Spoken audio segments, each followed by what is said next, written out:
নাস্তিকদের যুক্তিগুলো খুবই হালকা, ওরা স্রষ্টাকে মানতে চায় না, আল্লাহরে মানতে চায় না। এর কারণ ওরা বলে আনসিন ইজ নাথিং, যেটা দেখি না ওইটা মানি না। কিন্তু ওরা ওদের জীবনে অনেক কিছু দেখে না, ওরা মানে না।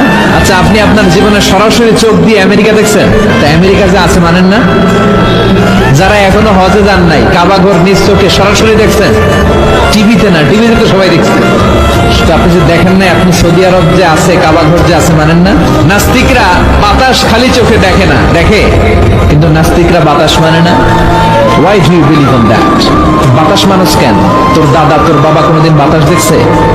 তুই তোর চোখ দিয়ে কোনোদিন বাতাস দেখেছিস? বাতাস বিশ্বাস করো কেন?